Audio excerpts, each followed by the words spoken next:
Welcome to The Terrible Take, a daily segment telling Steeler Nation what's on our minds. I'm Melanie Friedlander. If there was a right time for the Steelers to fire offensive coordinator Matt Canada, it was last offseason. But they kept him. Or, with the offense struggling to do much of anything in the first 5 games, the bye week would have been another reasonable time to fire Matt Canada, giving the coaching staff and players time to transition to a new play caller and game planner. But after the break, Canada was still the OC. And just when you think the Steelers will stick with Canada until his contract expired and you're resigned to the endless punishment of predictable play calling and averaging less than 1 passing touchdown per game, it wasn't Adam Schefter or Ian Rappaport or even Jay Glazer with the breaking news last Tuesday morning. It's just a formal announcement from the Steelers' social media account that Matt Canada had been relieved of his duties. Yes, that miserable 13-10 loss to the Browns was a major factor, a game that flipped the division ranking for the two teams. And yet that alone couldn't have been the tipping point. There is no doubt in my mind that whether it was head coach Mike Tomlin or team owner Art Rooney II who made the call, the players were the ones that forced them to pull the trigger. Not one of the members of the 53-man roster or the practice squad criticized the offensive coordinator directly. Not in media sessions or after practice or on their Twitter or IG pages.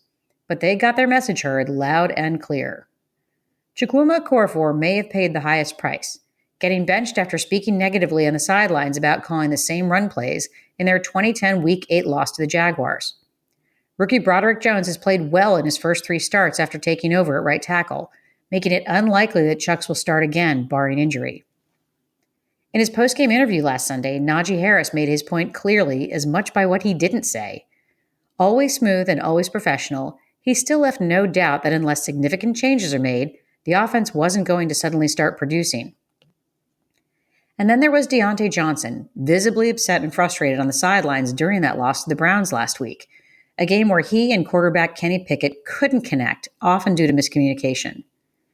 Johnson was reportedly pulled away from a coach on the sidelines and then had an animated discussion with Tomlin.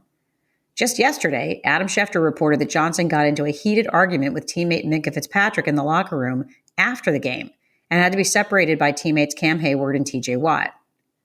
Fitzpatrick is the most cerebral player on the defense, and he has to understand how bad and predictable the scheme is for his teammates on the offensive side of the ball, but he must have taken issue with Johnson's airing of his frustrations.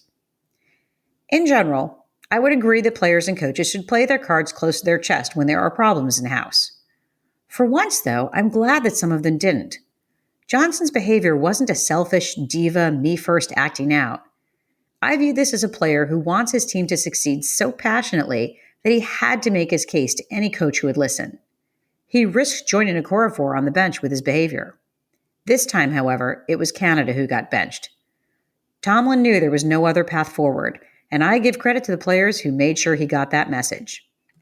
That's my take. You can follow me on Twitter @GirlSurgeon. Check out The Terrible Take every day at 5 p.m. Eastern Time.